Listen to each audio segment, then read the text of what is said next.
And so I realized like what I basically learned is that the frontal cortex is responsible for every skill that would make someone successful: grit, willpower, determination, curiosity, goal setting, emotional intelligence, determining good versus bad, right versus wrong. At some point, we'll probably talk about this too, but faith, hope, and optimism. Mm, So all of those things are skills, but they can be learned. It's not like we're just born or not born with them. right. So the idea was that I started teaching those skills and kind of stopped really. I was teaching English, but I felt like I wasn't earning my paycheck for what they wanted me to do, because I was just teaching straight up frontal cortex skills. Like, how do we strengthen that part of the brain? So at first, the other teachers were like, there's no way that these kids that are in my classroom that are failing are doing so well in your classroom. You have to just be making it really easy. So that led to like administrators coming in and watching what I was doing, sending other teachers in to see what we were doing. Mm, And eventually they're like, hey, we want you to go district wide and there teach it these is. strategies in the whole school district. Is Yeah. kind of what they wanted me to do. Yeah. That's awesome, man. Yep. That's awesome.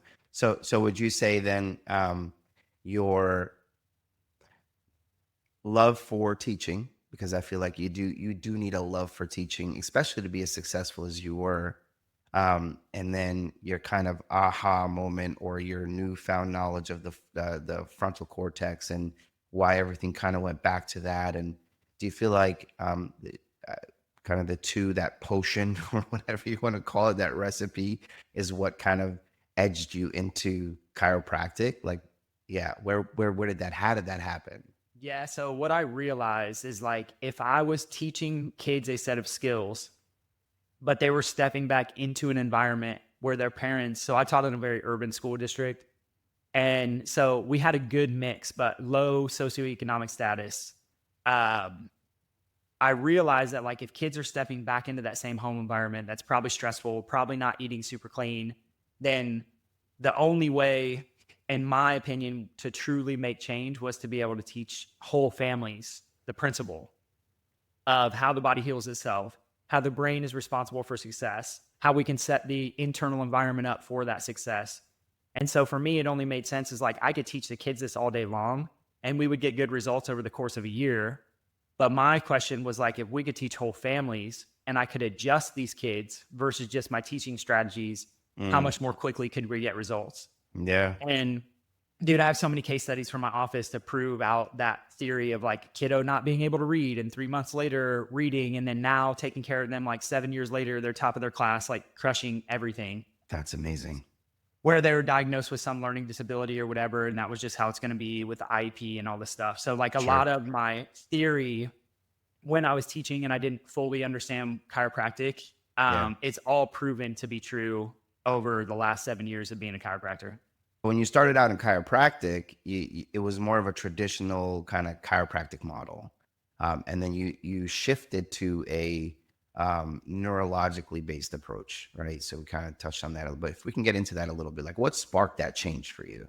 So I had always had a passion, even in Cairo school, for my main thing was this is I felt like no matter what, I wanted to tell people the truth about how their bodies worked.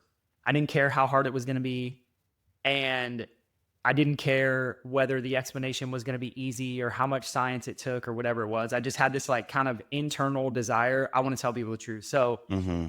this might step on toes, but all of the research that I've seen suggests that a bone pinching on a nerve or a squash nerve root is like less than 5% of the time. So Mm, I wanted to know, well, what's the other 95% then? Because we're right. taught, and the easy way to communicate it is like this bone pinches that nerve, which goes to this thing, which causes those problems.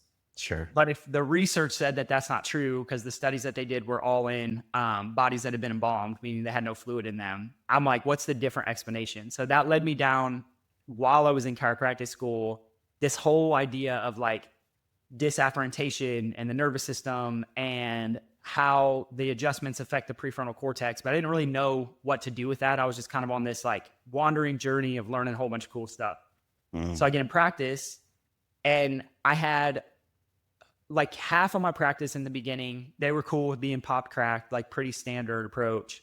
But then I had another population that was, they were terrified to have their neck popped.